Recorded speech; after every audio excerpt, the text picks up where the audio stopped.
Most people think time is like a river that flows swift and sure in one direction. But I have seen the face of time, and I can tell you, they are wrong. Time is an ocean in a storm. You may wonder who I am and why I say this. Sit down, and I will tell you a tale like none that you have ever heard. Know first that I am the son of Shahram, a mighty king of Persia. On our way to Azad with a small company of men, we passed through India, where the promise of honor and glory tempted my father into a grievous error. No, my son.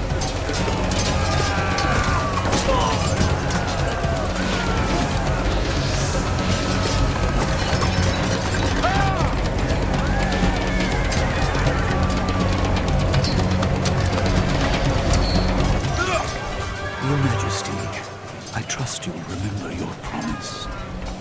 The Maharajah's treasure vaults lie within. See how he fights. Like a warrior's son.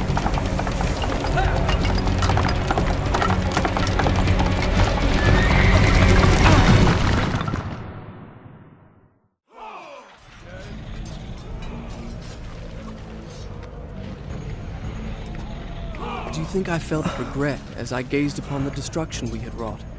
Or at least humility at the speed with which a world can be transformed from a good world into a hell? If you think so, you are mistaken. For in that moment I thought of one thing only. The honor and glory I would bring my father by fighting like a warrior in my first battle.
Many men that day sought to win honor and glory on the battlefield, that their king might say to them, as Khosrow said to Rustam, "You are the noblest of my warriors."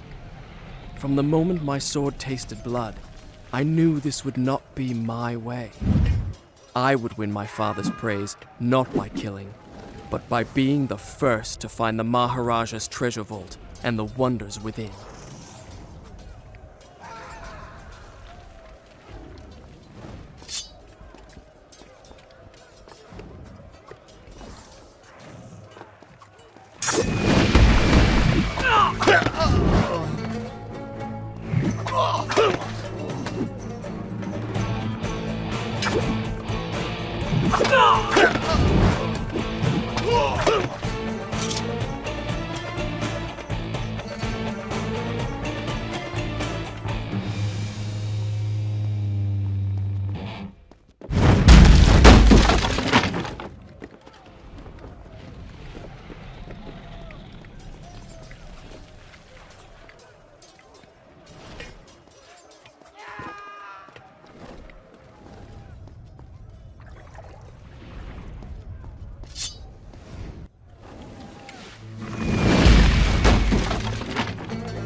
Shall I continue my story from here the next time we're interrupted? Done. I'll start the story from here next time.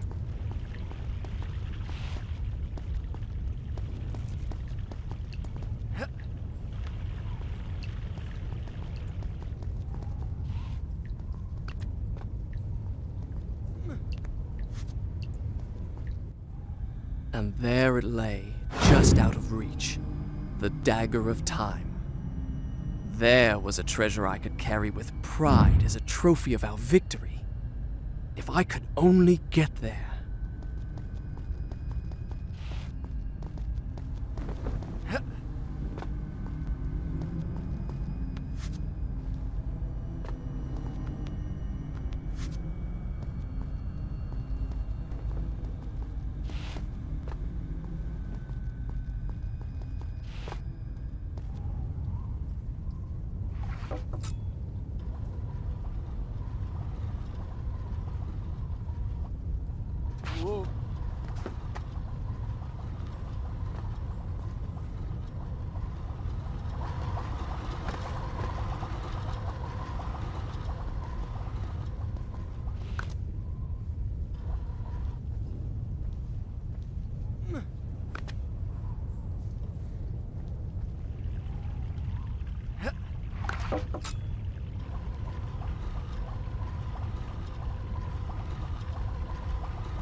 I had what I came for.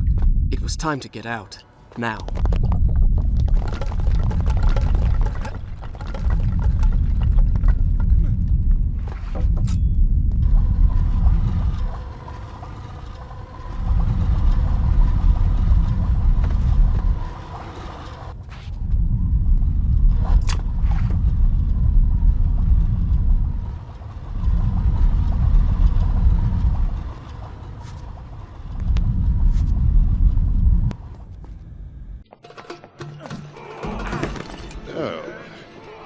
Father, I have brought us honor and glory. Your Majesty, you promised me my choice of the Maharajah's treasures. That dagger. Surely you won't deny the lad a souvenir of his first battle. You may have your choice of all the Maharajah's other treasures. Except that hourglass. That will make a fine gift for the Sultan of Azad when we pass through his city. And some exotic animals for his menagerie. And a few dozen slave girls. Yes, that should be enough. I want no animals or maidens harmed until I have chosen. Let it be known, King Shahraman is merciful in victory.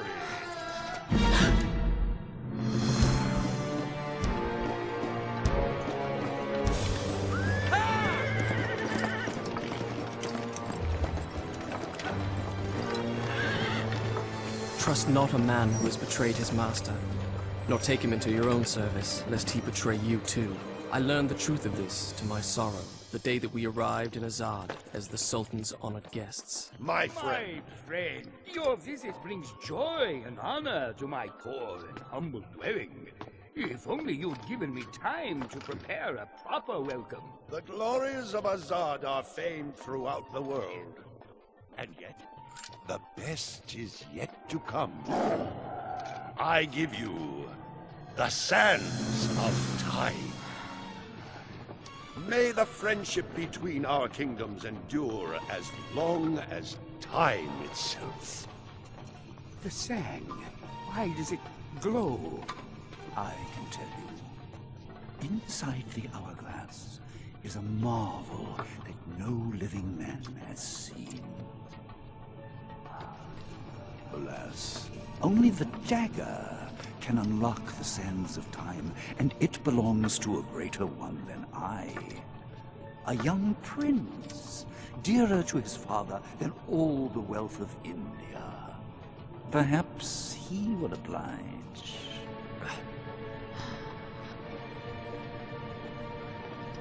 No. No! Stop!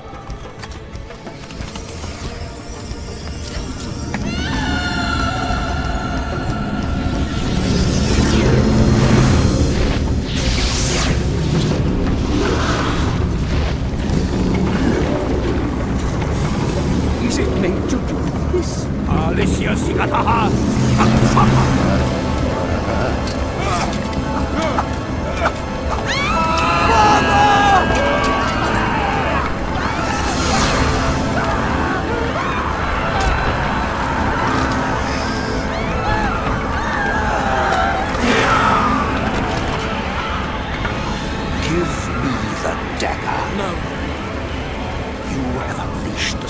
Of time. I can undo what you have done. Give it to me.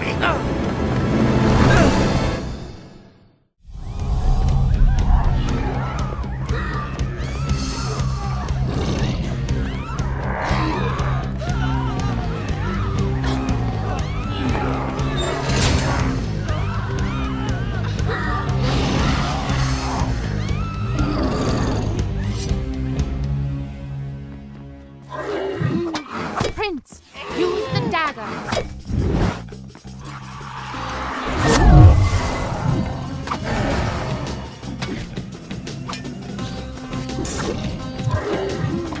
Strike with the dagger. Take his sand. Now, finish him. Each time I struck them down, they rose to fight again.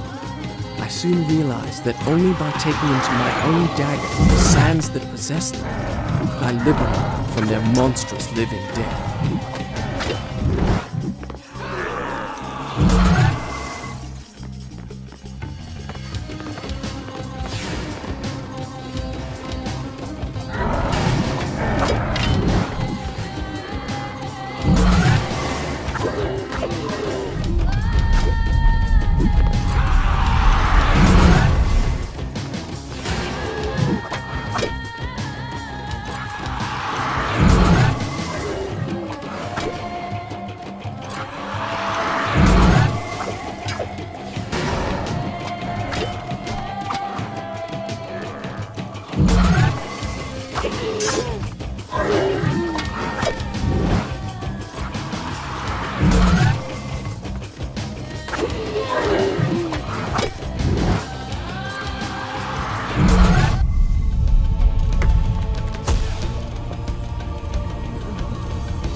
You think me mad. I can see it by the look in your eyes. You think my story is impossible. Perhaps I am mad. Who would not be driven mad by horrors such as I have lived? But I assure you, every word is true.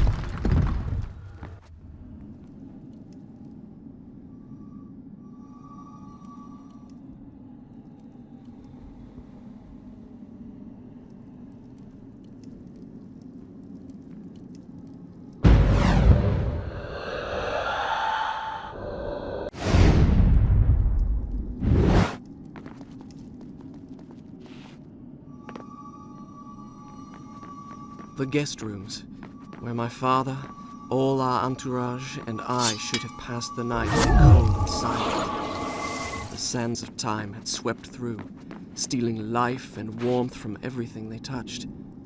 And I, who unleashed the cataclysm, had been spared. Were there others like me, who yet clung to life, hiding in fear among the ruins? It did not seem so.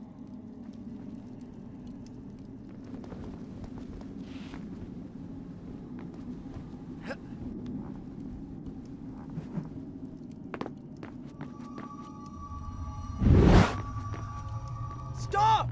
I won't hurt you! Had I really seen her? Or had my senses given way under the burden of horrors too great to bear, and conjured up a phantom? Either way, I could not rest until I had found her again.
Discovered that when I had collected enough sand, the dagger gained the power to stop time.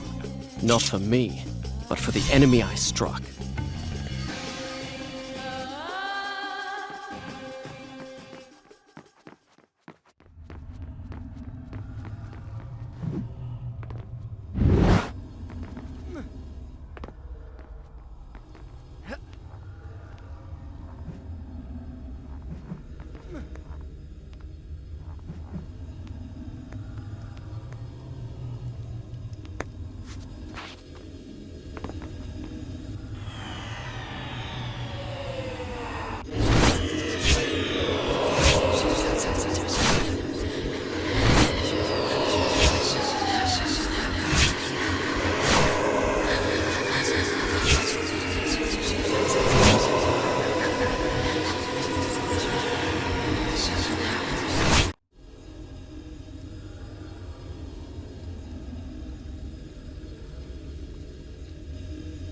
Whence came these visions that assaulted me thus like fever dreams? Each time I awoke feeling drained and beaten, and each time what I had seen came to pass, as if the sands of time were giving me a glimpse into my own future.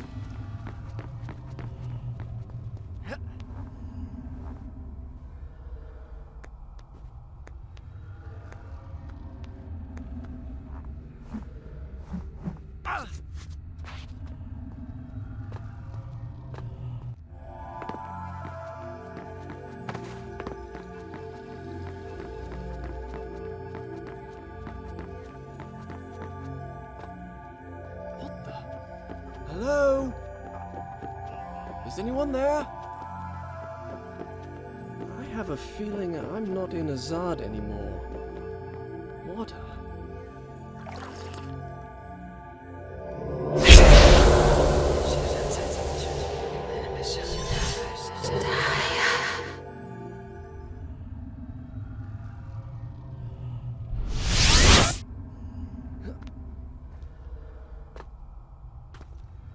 What just happened?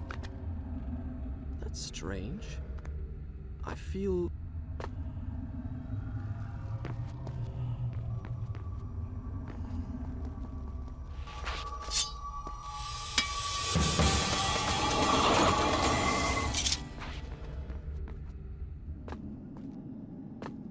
Hello?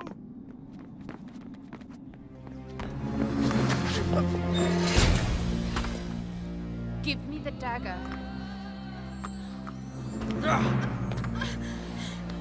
Who are you? I am Farah, the daughter of the Maharajah from whom you stole it. This is your doing, I saw my father turn to sand. and we will share his fate if you do not give me the dagger to undo what you have done. Your traitorous vizier used the same words. From now on, I trust no one but myself. Run! Go back to the reception hall. Wait for me there. Go!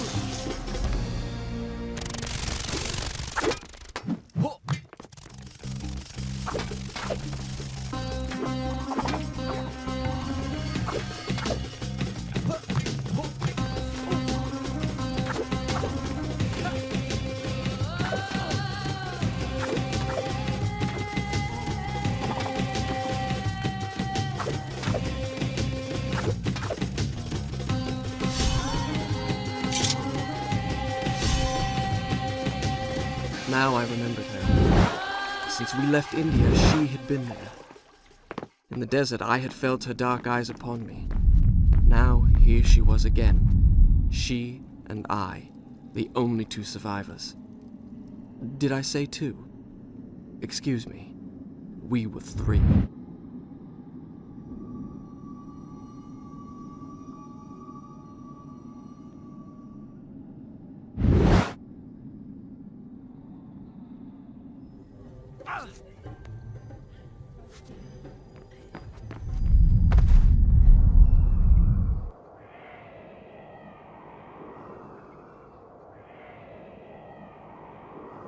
The hourglass. What?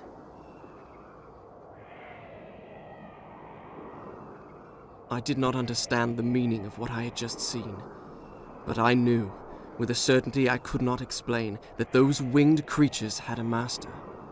The man who had tricked me into opening the hourglass now had his prize, and for some unknown purpose coveted the dagger as well, would stop at nothing to possess it. Well, I would give him what he sought. I would plunge it into his foul and treacherous heart.